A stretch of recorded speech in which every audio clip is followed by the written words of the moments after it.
So an interesting thing about me, I'm going to start out talking about myself. Interesting thing about me is I have a lot of memories from when I was very, very little. Some of the memories are from when I was 3. I have memories when I was 2 years old. I have memories when I was a baby, and they're real memories. It's weird, I know, but it's true.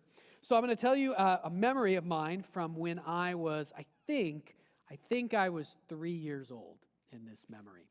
I think I was 3 years old because I remember distinctly in the memory that I was wearing a diaper. That'll be important in a minute. Okay, so the memory is about the last time my mother spanked me.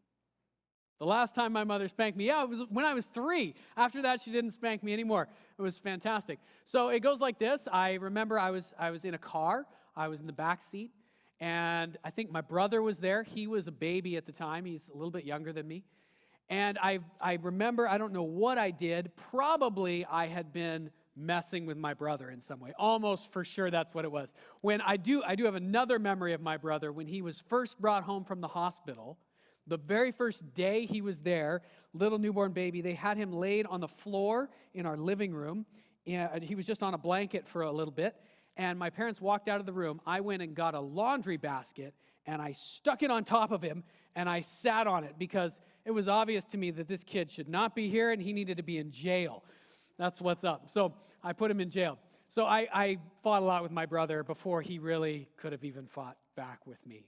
Sorry, Brandon. Anyway, so this story, I must have been messing with my brother in the back of the car, and I remember distinctly the buildup to the spanking. Because I had done something, my mom was debating whether or not she should spank me anymore, and I had done something that was over the line for her. It was something that had to be corrected, and I was not listening to anything that she said. And she was torn about this, but I remember getting more and more scared as the buildup happened. And then she decided to spank me. And this is where the diaper becomes important, because my one saving grace was that I had a diaper on, right? You're about to be spanked. I don't know if any of you can remember this far back, but when you're 2 or 3, you're still in diapers. Having that diaper on, if you're going to get a spanking, man, that is like bonus round. At least you got a shield, right? So I remember being like, okay, at least I have the diaper on. And then she started debating, should I spank him with his diaper on, or should I take it off and spank him? What I had done must have been really bad. So I was terrified. She decided to leave it on. She pulled over the car, side of the road, took me out. We're on the side of the road. It's a really warm day, and she spanks me. Now, because I had a diaper on, the spanking did not hurt at all. And I immediately started bawling my eyes out. I'm crying on the side of the road. Why? Because I had obviously crossed a line that my mom had to. She'd had to. I knew that she loved me. I could see it.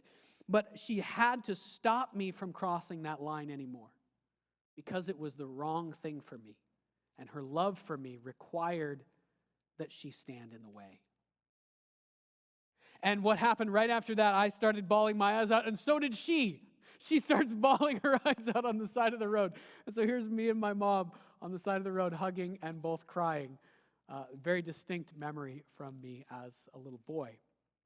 So we're going to use this story today to help us see that love does not always mean agreeing with what someone else does.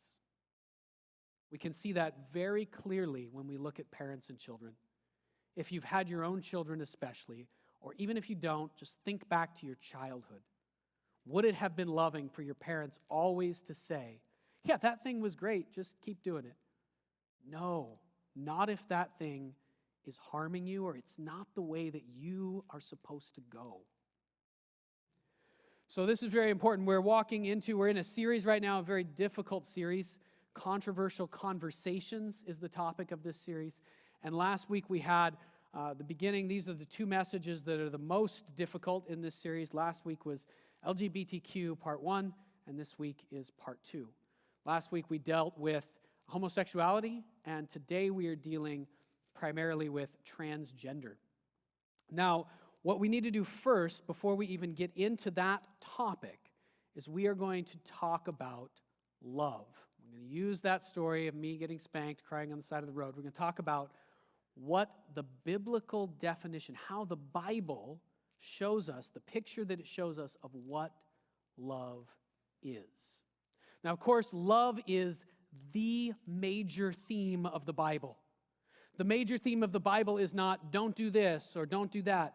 The major theme all throughout the entire Bible is the love of God. God loved us so much that even though we went the wrong way, He sent His own Son to pay the price for us so that we could be brought back into the life that is really life, a life with Him. God's love is the major theme of the Bible. So don't forget that as we go through this.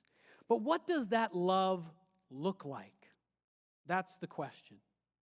What does the love of God look like? Let's go to 1 Corinthians 13. This is a very famous chapter in the Bible that gives us a picture, a vision of what true love looks like. You often hear this at a wedding. Let's read it here. I'll read it for you. Love is patient. Love is kind. It does not envy. It does not boast. It is not proud. It does not dishonor others. It is not self-seeking. It is not easily angered. It keeps no record of wrongs. So far, you see in this passage, love is, we could almost say, it's grace. It's doing all these really kind things, laying down your life for someone else, putting their interests above your own. That's what we see. This is all kindness and peace. And then we see this next line of what love is. Same love that's being talked about. Love does not delight in evil, but it rejoices with the truth. Love always protects. That's what my mom was doing to me right in that moment. She was protecting me from who? From myself. It always trusts, it always hopes, and it always perseveres. So here we have an image of what real love looks like. And it looks like two things. It's not two sides of love. It's two things that both together are love. And we could say those two things are grace and truth. Grace and truth together are the expression of love. Grace, always being willing to forgive, always being willing to sacrifice for the other person. At the most fundamental, if we were to say what is love, I think probably the best way to encapsulate it, love is wanting good for another person. What I want for this person is absolutely the best, that they would become everything that they could be, that their life would be good. That's what love is. Now, if that's what love is, love cannot just be a feeling. If we have another person in our life who we love, so we deeply, deeply want the best for them, we will have really great feelings if our relationship is good with them. And if they're doing great in their life, we will feel like we're on top of the world. It's the best feeling that there is. But what if I want good for another person, but they are going a difficult way, a way that is harming them, a way that's breaking relationship? My relationship with them is broken. What will I feel like then if I truly love them? I will not feel good. So love is not a feeling, though of course feelings arise out of it. Love is when we want the good for another person. And we see the vision of that in the Bible is grace and truth together. We see this vision, of course, the greatest vision picture of love in the Bible is Jesus Christ Himself. And we see this in Him very often, this astonishing mix of grace and truth. He is willing to lay down His life for literally anyone and everyone. He is constantly grabbing people who are on the outside. They are the people that everyone despises and the outsiders, the rejected, and He draws them in. He embraces them. He brings them compassion and care. At the same time, He is always resisting things that are wrong. Somehow He manages to do both at the same time. Bring incredible grace and truth. He will embrace the one that no one else cares about, and then in the same time as they feel fully loved by him, he'll say, now don't do this anymore, and turn toward God in this way. You're going the wrong way. This is the vision of love, the picture that has been given to us, the love of Jesus himself. Now, what we're going to do in this message, we're going to jump into the subject, the controversy, transgender. We're going to have a few definitions to start out and make sure we're talking about the same thing. Think about what we are talking about. Then after that, we'll have some biblical foundations. So what does the Bible say about this issue? Following that, we'll talk about the science that's out there around this issue. What does current research say about this topic and the different controversies that are there? And then we'll wrap up with a few questions, common questions that come up around this subject. And when we do that, I will bring in a friend of mine by video to help us through some of those questions. So let's start out. This is the overall topic, LGBTQ. We had this definition last time, but just to make sure that we're all on the same page with what this is, LGBTQ is an acronym for lesbian, gay, bisexual, transgender, and queer or questioning. All right, so last week we looked carefully at homosexuality, so that dealt with lesbian and gay, and by extension with bisexual. And then this week we are focusing on this idea, transgender. So let's go to the next definition here. What does it mean for a person to be transgender? Now, here's a definition, and I didn't go out and pick my favorite definition. This is just the first definition that pops up when you Google define transgender. Here it is. A person whose sense of personal identity and gender does not correspond with their birth sex. So that means a person who is biologically male, perhaps, but they feel like, in their feelings and the way that they think, they feel like they are female. Or the opposite, a person who's biologically female, they feel like they are male. Their identity, how they see themselves, and their gender does not correspond with their birth sex. All right, so what is the controversy here? What are we actually talking about? What's the debate in culture and in the church? There's a lot of them around this particular topic. In fact, far too many to list. But I'll give you 4 of the controversies that are out there, and we won't even deal with all of these today. But number 1, controversy over, does a person choose their own gender? Now, this controversy has several parts. First of all, is that even a possible thing to do? Can a person choose their own gender or not? And if they can, should they? Is that something a person should do? Controversy number 2, does biological sex exist?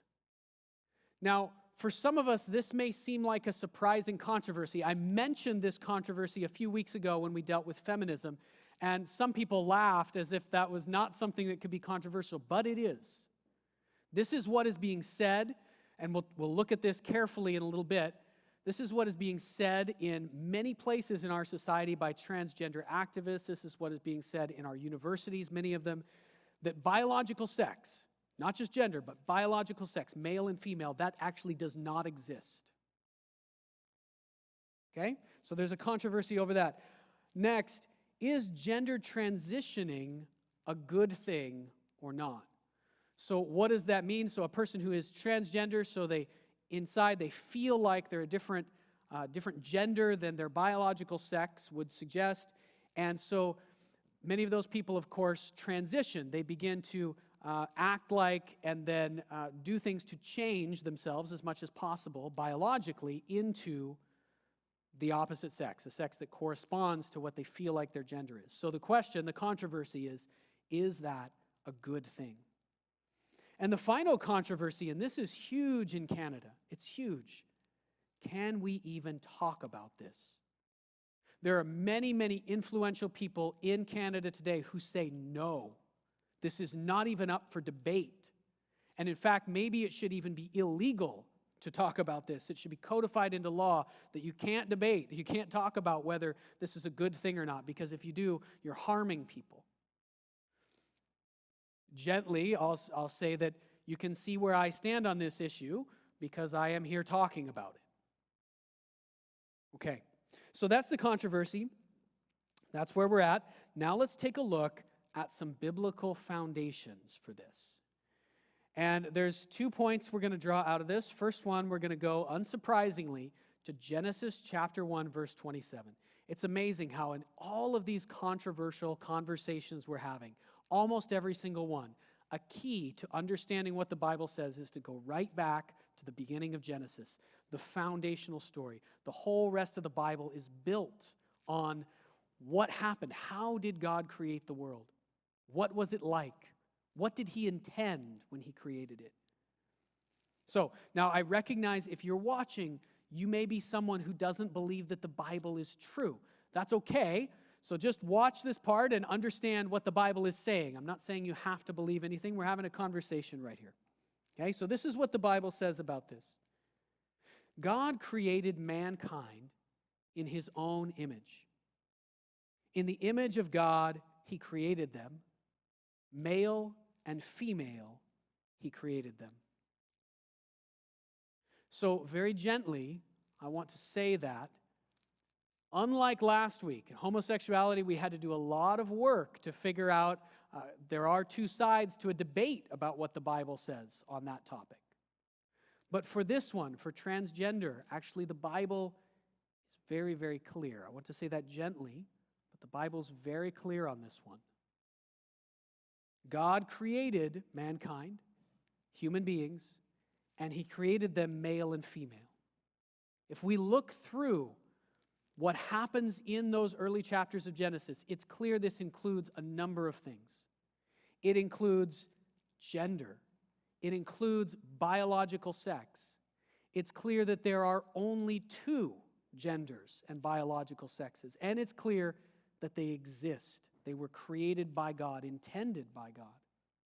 That's something that we really can't get around in the Bible. So if the Bible's true, then this is also true, that there are 2 sexes, 2 genders. It's also clear as we look through that these have to do with calling. Well, let me bring up our first point. Let's put that up there. Make sure we said it clearly. God created gender. This is what the Bible teaches. He created gender, biological sex, and there are only 2 options. Now, there may be all kinds of objections rising in some minds as you hear that, but just wait. We'll address some of those as we go on. Okay. Now, as we move forward in Genesis, we can look at a couple of other things we can draw out of the way that God created the man and the woman, Adam and Eve, and what happens with them. Primarily is this, that not only were there 2 genders, 2 sexes, and they're different, that doesn't mean they're completely different beings. They're very similar in some ways, but they were created differently, and they have different identities, and they also have different callings. So identity meaning, who am I? They receive that from God in Genesis chapter 1 and chapter 2. They learn from God. The woman learns that I am Eve, I'm a woman. The man learns, I'm Adam, I am a man. And then they are given different callings. So that's, what are they supposed to do? Now their callings are intertwined. They're like this. They're created in such a way that the man cannot possibly fulfill his calling without the woman, and the woman cannot possibly fulfill her calling without the man. They are absolutely necessary to achieve what God intended when he created them. Both of them are necessary. But their callings are not completely different, but significantly different. Adam is more connected to working the ground, to working the garden. He is more connected to the dirt, actually. We talked about that a few weeks ago. That doesn't mean the woman doesn't work, not at all. In fact, a lot of the work they share, most of it. But Adam is more connected to that, and she is more connected to bearing children. biological necessity, as well as the way that she is structured. She's more connected to raising those children and helping grow the human race in that way. That doesn't mean that the man doesn't help with that. Most of that they share. But she's more connected to it. They are importantly different. If you want more about that, go back to our message on feminism. We talked about that a lot. But notice here, so they have different callings, different identity, and they receive their identity and their calling from God. This is not only in Genesis 1 and 2, this becomes a pattern throughout the entire Bible. People who are followers of God, people who do great things in their life for God, people who are taking the right path, receive their calling from God. They do not look inside themselves to find it, and they don't make it up on their own. They receive it from God. Sometimes, actually very often, they receive it from God through other people. So you have in the Old Testament this pattern of elderly people, either a father or a grandfather, usually blessing their children or their grandchildren when they're on their deathbed. Well, what is that? If you go read those blessings, it's this moment when the father or grandfather stirs up in himself. All that he can see is what God intended this child, this grandson or this son to be, and then he speaks it. He speaks it over him. So the son or the child receives that identity and that calling from God through a parent or a grandparent. We see that as well with all of the prophets in the Bible. In fact, this is a major theme with the prophets. You cannot choose to become a prophet on your own. You cannot choose your own calling. If you do, you're a false prophet. You must receive it from God. Who you are and what you are called to do in the Bible must be received from outside yourself. We see this in Genesis chapter 3, when we have what's called the fall, right? This is where Adam and Eve sin. They do something wrong. They break the one rule that God had given them. He gave them their mission. He gave them their identity. He gave them a boundary. Don't cross this line. And of course, they cross it. Why? In that case, it's very clear that the reason that they cross that boundary, the temptation, is that they don't want God to define who they are and what they're going to do. They want to define it themselves. So we see that looking to myself in whatever way for my own identity and calling in the Bible is actually deeply connected with sin and with the fall of the human race. That's important. All right, so the second point that we can have here then is this. We receive our identity and our calling from God. And those are the two pieces I wanted to land on, our biblical foundation for this. We don't need to spend a lot of time on it because actually the Bible is very clear on this issue. But now, there may have been lots of objections that were raised in some people's minds, so let's talk for a minute about the science around transgender, this topic, this conversation. I brought a lot of scientific studies last week and data around the issue around the topic of homosexuality, but this week I found it much more difficult. Most of the questions that I would want science to answer when it comes to transgender, when you look into this and say what studies have been done and what are the results of those studies, most of the time what you find is something like this. Well, we don't really know because not enough research has been done. That's what we find most of the time. But I do want to address two different points under the heading of science here. And one of them has been very helpful to me in understanding actually what is going on and what are some transgender people, what do they even mean when they say things like, I identify as a different gender than my biological sex. What does that even mean? That's been hard for me to wrap my head around. I read an article this week, an article based on several studies that was in Scientific American, and it explained it like this. So all of us, virtually all people go through this process, at a very young age, begin to identify with our gender. Now, you might not immediately think back to doing that, but you will remember different things that you did. Usually this begins to happen around the age of 3, around the age that I was in that spanking story and crying with my mom story. As children are understanding the world around them and beginning to understand who they are, they begin to gravitate toward things, usually that match their biological sex. So little boys start to play with guns, and toy guns, hopefully, and they start to, go pretend to be superheroes, and they start to not want to play with girls, and they start to not want to wear anything that's pink, and they start to get very sensitive about those issues. Little girls, most often, do the opposite. They gravitate toward things that are feminine, female. And so almost all people go through this process to some degree. People go through it to different levels. Now, here's what really helped me in this article. There are a small but significant number of human beings, people, who go through that process, but at a very young age, do those things opposite to their biological sex. Probably you have known some of those people. There are different degrees of this, of course. My brother, when he was little, I distinctly remember he used to love playing with dolls, Barbie dolls, and I thought that was the craziest thing in the world.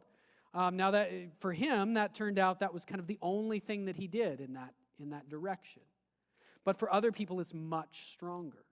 So this is something that does happen to some people. We could argue a long time about what causes that. Does this have to do with society? Does it have to do with genetics? Does it have to do with other factors? I don't know, and there's not enough research to even talk about it. Not yet. But it does happen. Okay, so that was the first thing under the heading of science. Number 2, I want to talk about this idea that has been presented and is being presented by many people, that science has proven that biological sex doesn't exist. Let's bring up this quote. This is a quote from a professor, PhD, a lecturer in transgender studies at the University of Toronto. It is a typical quotation. I didn't choose it because he's way more extreme than some people. This is the kind of thing that's being said very often. I chose it because it is typical. Listen to this. It is not correct that there is such a thing as biological sex. So he's saying male and female, biological sex does not exist. In fact, that, biological sex, is a very popular misconception. Pronouns are part of a cis-normative culture. Cis-normative is the very popular assumption that most people have that there is such a thing as male and female. And then he says this, for over 50 years, scientists have shown that that's not true. Now, when he made this statement, he did not go into any of the evidence for it. And so I have tried my best. I'm not an expert in this, and if you have more information than what I'm about to share, I would love for you to come and share that with me. I'll have a class on Wednesday night where we can continue the conversation. But I'm going to share with you in a moment my thoughts on this. I'm going to share with you what information I've been able to find to back this up, because that's a big claim. If that's true, I need to see clear evidence that that's true. Okay, so first of all, I'll say this. If biological sex is not real, he calls it a very popular misconception. If it doesn't exist, then this is the understatement of the century. Because 99.99999% of human beings who have ever lived have made this very popular assumption. Okay, this is something that until very recently, no one thought that biological sex didn't exist. So it's more than just very popular. Now, what is the science behind this? As far as I've been able to tell, the argument goes something like this. Number 1, intersex people exist. What does that mean? Intersex people. So it means people who their biology is ambiguous. It's unclear from their biology whether they are male or female. Often that's because this is a very small percentage of people, but it does happen that sometimes they have both male and female reproductive organs. Sometimes it happens to different degrees, and I think there are lots of even more. There are lots of cases that are very rare, but exist in different ways that their biology is ambiguous. Sorry, sometimes this stuff is so tricky to talk about. It's hard to even find the right words. So intersex people exist. That's a given. Because intersex people exist, the argument goes, that means there's not just male and female, but there are people in the middle. Therefore, it's not just male and female, it's a spectrum. It's a continuum between male and female. And because of that, the conclusion we should make is that male and female don't exist. So, two things about this. Number one, I don't think that the logic behind this argument is valid. Just because there are some people who don't fit into one of the two categories doesn't mean that the two categories don't exist. The second thing that I want to say is that from a biblical perspective, I think the Bible actually acknowledges that there are people who don't fit into the two categories. Let's take a look at Matthew chapter 19. In Matthew chapter 19, Jesus has just been talking, he's been asked about divorce in this chapter, and so he talks about marriage some. And just before what I'm about to read, Jesus has reiterated, he's restated those lines from Genesis chapter 1 and chapter 2 that we looked at earlier. He has just said, haven't you heard that in the beginning, the Creator made us male and female? And then he talks about how we are to go and be married. Man will leave his wife, or will leave his family, not his wife, don't leave your wife. Man will leave his family and be joined to his wife, and the two will become one flesh. So he's just talked about that reality, reiterated what Genesis says about this. And then he says this: there are eunuchs who were born that way. There are eunuchs who have been made eunuchs by others. And there are those who choose to live like eunuchs for the sake of the kingdom of heaven. The one who can accept this should accept it. Here Jesus is using the word eunuch in a very interesting way.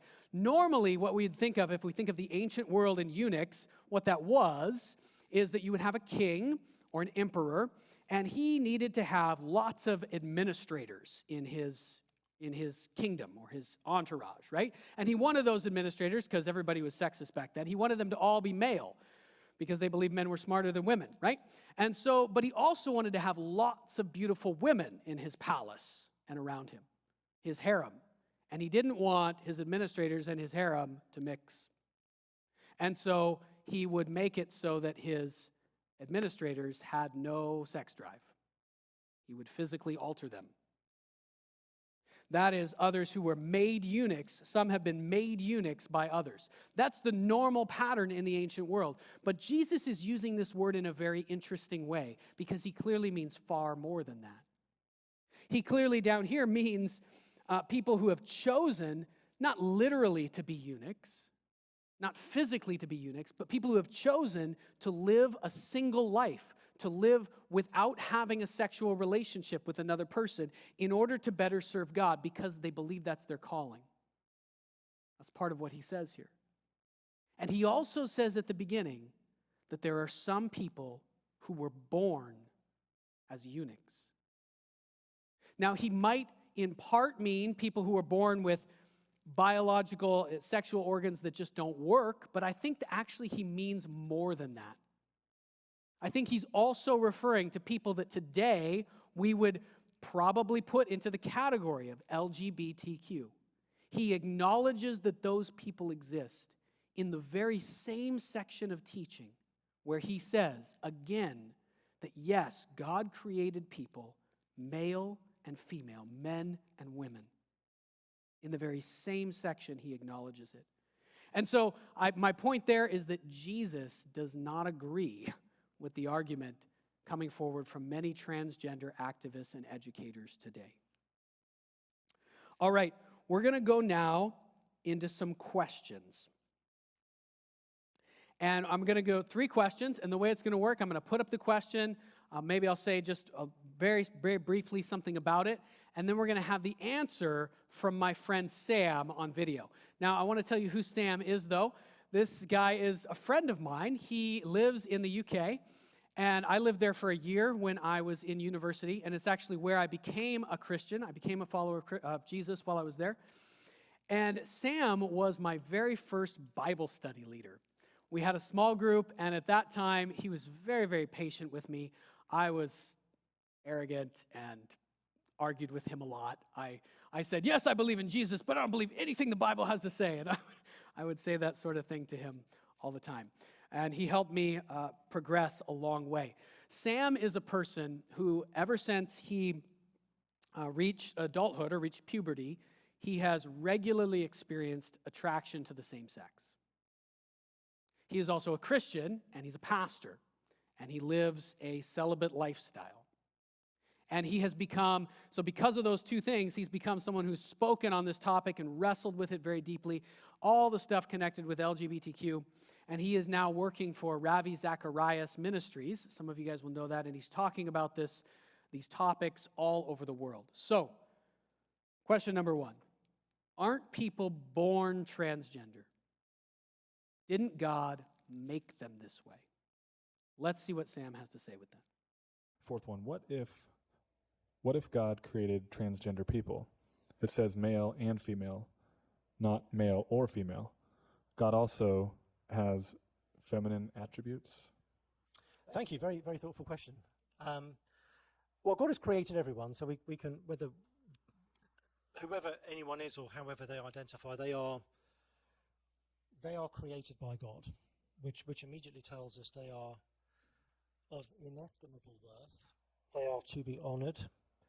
They are worthy of our care and service. They will most likely, whoever they are, have a story worth listening to. They are someone worth getting to know. They will be someone who is amazing if they are created in the image of an amazing God.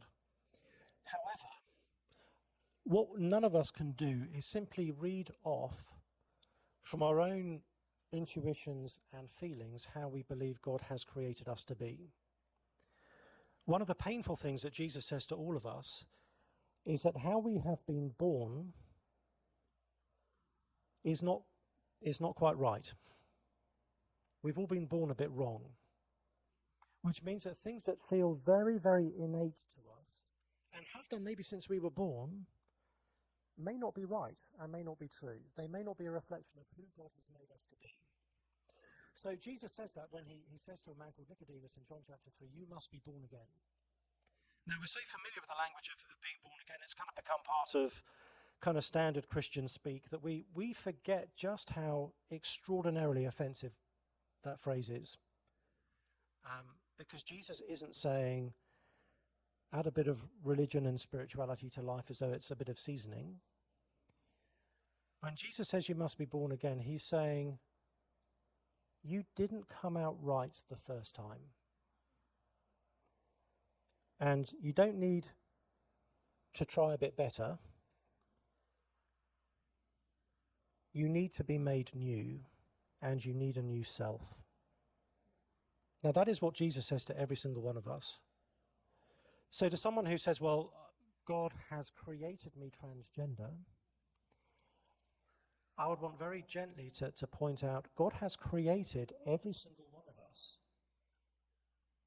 But we can't pin on God every single instinct and preference that we experience.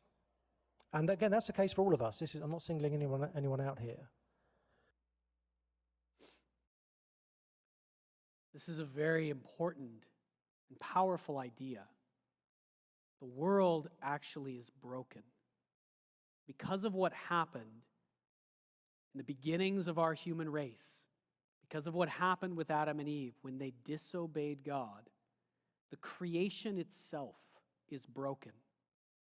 And so not everything about how we are born and how we naturally are is the way that God intended it to be. The only way we can really know what we were made to be and who we are is to receive that from God. Jesus says, We have to be born again. Let's bring up that next question, question number 2. This one comes up very often. It's a very practical one, right? We've said, I started this message off with, what does love really look like, right? And we want to love, we love everyone. We want to love our neighbor as much as we love ourselves. Who is our neighbor? Everyone who's around us, the people that God has brought into our lives. And today, many of us have people that God has brought into our lives who are transgender. And they are choosing to go through a gender transition. And so what do we do with that? How do we be grace and truth in that kind of a situation? And one of the questions that always comes up is this one: should I use the chosen name and pronoun of a transgender person? That is a difficult question. Sam, please come help us. It says, am I compromising my beliefs by using a transgender person's preferred pronoun? For instance, calling someone going through a male to female change she. Thank you. That's a really serious question, isn't it? I want to share with you a passage that helps me on this. I've had the privilege and opportunity of spending some time, not much time and not enough time, with transgender people, and that question becomes very, very immediate and vital when you're in an actual real life context. It is no longer abstract. You've got flesh and blood in front of you. How are you going to respond to that person? If I'm meeting someone for the first time who identifies as transgender, so someone in this situation going from sort of male to female and is identifying as a she and presenting with a female name, in that instance, my instinct as someone who is a Christian who is wanting to ultimately share Christ with someone is I want to be hospitable. I would rather I was the one feeling uncomfortable rather than the other person. And because I'm not wanting to immediately close down the possibility of future conversation, I will probably in those instances be happy to adopt that person's name and pronoun, simply because to start the conversation with the insistence that we're using my language and not theirs actually just means that that's going to be the end of the conversation. It's going to be the end of the encounter. I want to kind of make me the one who's doing the initial accommodating and hospitality. But there will be other times, and this may happen, where someone, say, at my church who's been a Christian for many years, suddenly says to me, I now want you to call me this instead of that, and to address me by this pronoun and not that pronoun. In that instance, I'm most likely not going to. Because in that case, this is someone who does know differently. So in some sense, it does depend on who the person is and whether I think there's someone who has if they've got no background in the Christian faith, I want to give them as much, I want to be as flexible as I can be in order to be able to spend the time with them that I might be able to commend Christ. And if it's someone who is professing to be a mature Christian and is suddenly springing this on me, I think in that instance, I'm going to say, I'm sorry, but I can't agree with that. So it will, to some extent, depend on the person and where I think they may be heading spiritually. I think this is a very helpful answer for those of us who are wanting to love our neighbor as much as we love ourselves and to follow the Bible. How do we live out grace and truth? This is very helpful because there's no one answer to this. It's not necessarily wrong to call someone by their chosen name and pronouns. It's also not necessarily wrong to resist that. It depends on this. If I love that person, what I want is what's good for them. We have seen that the Bible is saying that that way that they are going is not the way that they were designed, and it will not be good for them. But the further question is, how can I help them? How can I show real love to them? Not just being nice, but also not just telling them that they're wrong, right? And this is going to require discernment. It's going to require asking God for help, asking other people for advice. It's going to depend on the relationship, who that person is, and who they are to you. All right, third question, last one. How can the church respond in both grace and truth? Let's see what Sam has to say.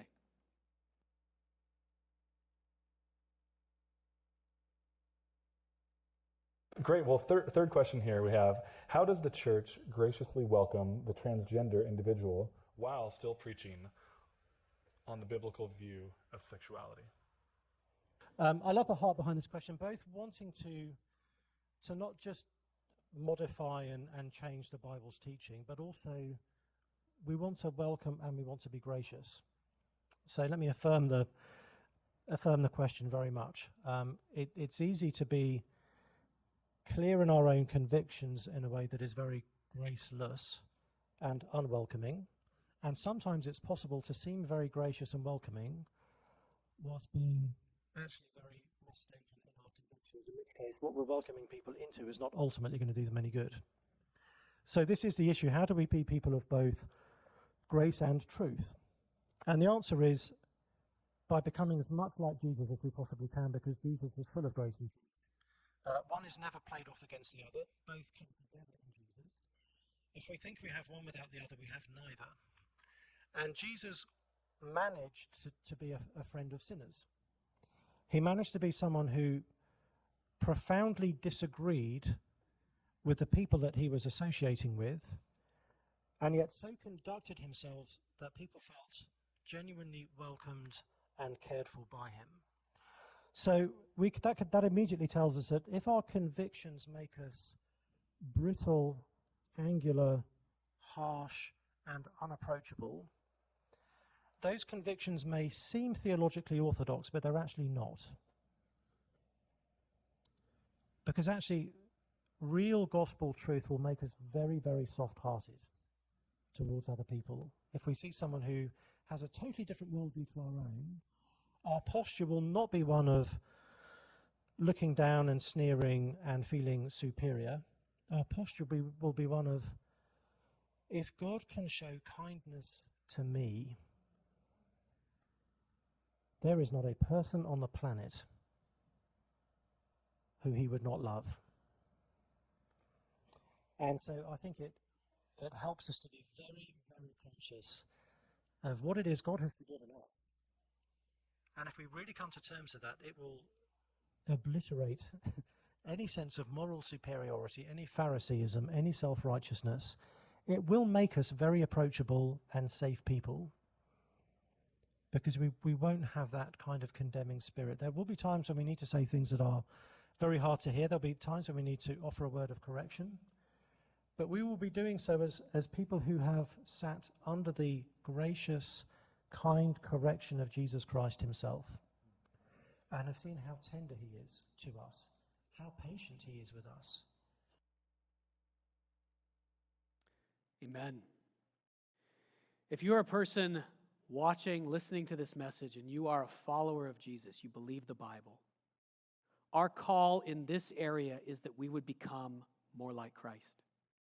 We would become people who can genuinely disagree with someone and yet show them love in a way that they could feel. That is possible to do by his power.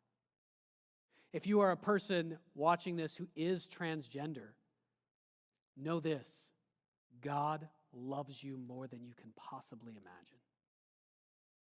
I would just pray and ask that you keep the conversation open. Pursue truth. Let's pray, and we'll continue in worship.